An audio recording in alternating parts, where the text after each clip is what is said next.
भगवान महावीर स्वामी का अमर संदेश, जियो और जीने दो।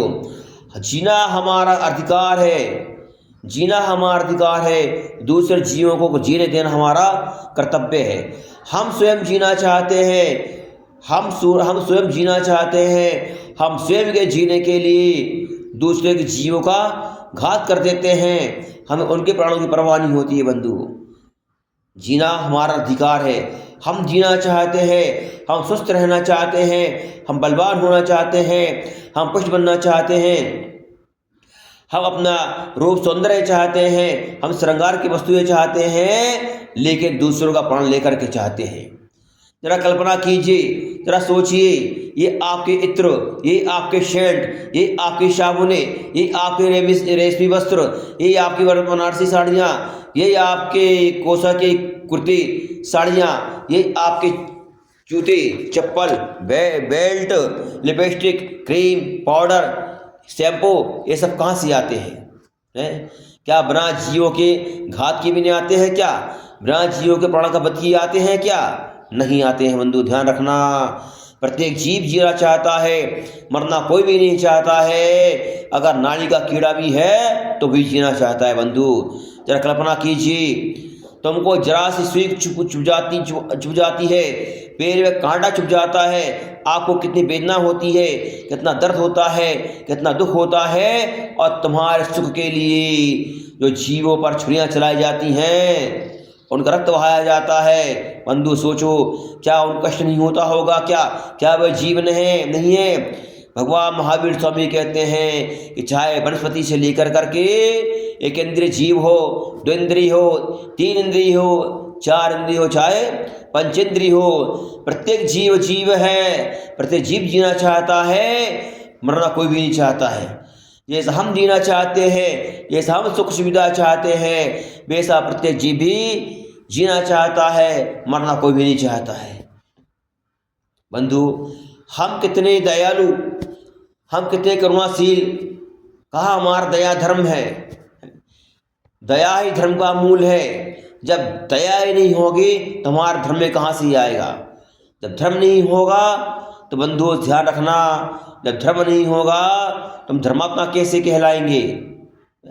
हम धर्मात्मा तो कहलाते हैं, हम धर्मात्मा कहलाना चाहते हैं, लेकिन बाहर दिखावे के लिए मंदिर में आते हैं, घंटियाँ बजाते हैं, झांझ झिंझिरे बजाते हैं, जोर जोर से पूजा करते हैं, नाचते गाते हैं, लेकिन हमारे अंदर में दया भाव है क्या? करुणा भाव है क्या? दूसरों के प्रति मैत्री भाव है क्या? क्या हम वो जीना देना चाहते हैं क्या? जरा सोचिए, कहाँ कहाँ हमारी हिंसा है। हम कहाँ कहाँ एक आलू की नोक के बराबर में इतने जीव होते हैं। अगर वह जीव हमारे मध्यलोक में आ जाएं तो संसार में और वह जीव कबूतर के बराबर का आकार ले ले तो समझना कि इस संसार में पैर रखने के लिए जगह नहीं मिलेगी आपको। कितना? मात्र एक आलू की सुई की नोके के बराबर आलू में इतने जीव होते हैं। आप जरा सोचिए, क्या उन जीवों के प्रति हमारी करुणा है? क्या दया भाव है? क्या हमारे अंदर में उनकी सुरक्षा का भाव है क्या? कैसे उनको बांटते हैं, काटते हैं और छोक लाकर हम खाते हैं। बंधु, क्या कल्पना कीजिए, क्या वह जीव नहीं है? क्या तुम कभी आलू के पर्याय में नहीं गए हो? क्या तुम कभी आलू नहीं बने हो? ध्यान रखना, चाहे मुर्गा मुर्गी हो, चाहे गाय भैंस बकरी हो, ऐसी कोई सी पर्याय भी नहीं है इस पर्याय में जीव ने जन्म ना लिया हो, वो मरण ना किया हो। प्रत्येक पर्याय में जीव ने जन्म लिया है, मरण किया है और वहाँ के दुखों को भोग कर आया है। बंधुओं, ध्यान रखना, बड़ा ही पुण्य का नियोग है आपका। बड़ा ही आपने दया भाव रखा होगा जीवों के प्रति, करुणा भाव रखा होगा आपने, जो कि आपको जैन धर्म मिला है, जैन धर्म मिला है, जैन गुरु मिले हैं और जैन शास्त्र मिले हैं। बंधुओं, और इससे भी अधिक क्या महान अहिंसा परमो धर्म मिला है आपको। बंधुओं, अहिंसा ही परम धर्म है। हिंसा करना पाप है, हिंसा अधर्म है, हिंसा पुण्य है, हिंसा धर्म है। बंधु ध्यान रखना, हिंसा नहीं अहिंसा धर्म है। जहाँ अहिंसा होती है वहाँ हमारे अंदर में दया होती है, करुणा होती है। और जहाँ दया और करुणा होती है वहाँ धर्म होता है, और जहाँ धर्म नहीं, करुणा नहीं, दूसरे जीवों को जीने का हमारे प्रति अंदर भाव नहीं है, उनके प्राणों का घात करते हैं, तो समझ लेना कि हमारे अंदर धर्म नहीं, हम धर्मात्मा नहीं है बंधु। क्योंकि धर्म ही अहिंसा महाधर्म है। सारे धर्म एक तरफ हैं और अहिंसा धर्म एक तरफ है बंधु। सारे व्रत, नियम, उपवास, शील सब एक तरफ है और अहिंसा एक तरफ है। एक जीवों की रक्षा का भाव आपने रख दिया तो समझना कि आपने लाखों करोड़ों करोड़ों तीर्थ की वंदना कर ली बंधु। जहाँ अहिंसा है वहीं धर्म है, और जहाँ जहाँ हिंसा है वहाँ वहाँ पाप है। तुम किसी को, जीव को मारो या ना मारो, मरे या ना मरे, वह तो उसका पुण्य और पाप है, उसका आयु क्रम में रहेगा, तब तक वह जिएगा। तुम्हारे कहने से वह जिएगा नहीं और तुम्हारे कहने से वह मरेगा नहीं। लेकिन तुमने किसी को जीव कह दिया या उसको किसी को मारने के आपने भाव कर लिए, मात्र भाव बनाने से भी आपने उस जीव का वध कर दिया। समझना, द्रव्य हिंसा और दो भाव हिंसा, ये दो हिंसा हमारे महान भगवंतों ने कहा है।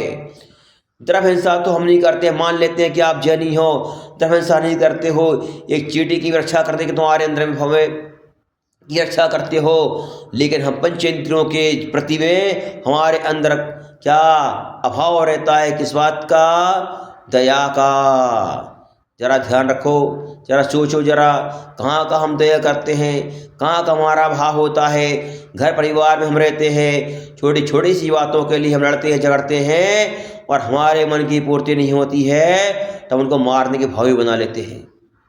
जरा कल्पना कीजिए, घर परिवार में जब बंटवारे होते हैं, जब झगड़े होते हैं धन पैसे के लिए, जमीन जायदाद के लिए, तब एक दूसरे को थोड़ा कम ज़्यादा मिल जाता है तो हम एक दूसरे को मारने के भाव भी कर लेते हैं।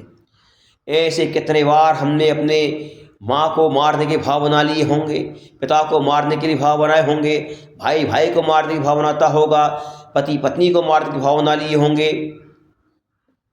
पति पति को मारने के भाव बना लिए होंगे। बंधुओं, ये किसी मात्र अंतर की भाव है, ये स्वयं जानता है। स्वयं समझो, स्वयं अनुभव करो और स्वयं याद करो उन क्षणों को जब हमारे इच्छा की पूर्ति नहीं होती है, हमारे मन का नहीं होता है, हम कहीं जाना चाहते हैं, सास ससुर हमारे प्रति मना करते हैं, बाधा डालते हैं, बस हमारे भाव क्या होते हैं। जब घर परिवार बंटवारे होते हैं, किसी को थोड़ा ज़्यादा मिल गया, किसी को थोड़ा कम मिल गया, उस हमारे भाव क्या होते हैं बंधु? हैं, हम किस किस को मारने की सोच लेते हैं, कितने कितने अशुभाव कर लेते हैं बंधुओं। ध्यान रखना, भाव बंद भी क्या है? बंद है। इसी पाप का असर होता है। स्वयं रमण समुद्र में एक मगरमच्छ होता है, इसकी अवगाहना, इसका शरीर 1,00,000 योजन लंबा होता है, इसकी चौड़ाई 500 योजन होती है और मोटाई 250 योजन। ऐसा वह विशाल महामक्ष वह समुद्र में रहता है। 6 महीने सोता है और 6 महीने जागता है। जब सोता है तो वह अपने मुख को खोलकर सोता है। उसके कान में एक तंदुरुस्त वृक्ष होता है, चावल की आकृति का, चावल के बराबर एक छोटा मगरमच्छ होता है। उसके कान का मेल खाता रहता है बैठे बैठे। वह सोचता है, वह देखता है कि अरे ये कैसा पागल है, कैसा मूर्ख जीव है ये। इतने लाखों प्राणी, मच्छी, मच्छर, मेंढक इत्यादि जीव इसके मुख में आ रहे हैं, इसको एक को भी नहीं खा रहा है। अगर मैं होता इसके बदले तो मैं एक को भी नहीं छोड़ता। खा दो भी नहीं रहे हैं। ना बड़ा मगरमच्छ किसी जीव को खा रहा है और छोटा खा पा रहा है, लेकिन मात्र भाव करने मात्र से छोटा मगर तंदुरुस्त भी साथ में नरक में जाता है और बड़ा मच्छ भी कहाँ जाता है? साथ में नरक में जाता है। तो बंधु, आप हिंसा करो या ना करो, किसी जीव को मारो या ना मारो, मात्र आपने भाव अगर ऐसे कर लिए है जीव को बना मारने के, निश्चित रूप से आपको कर्म का असर होगा।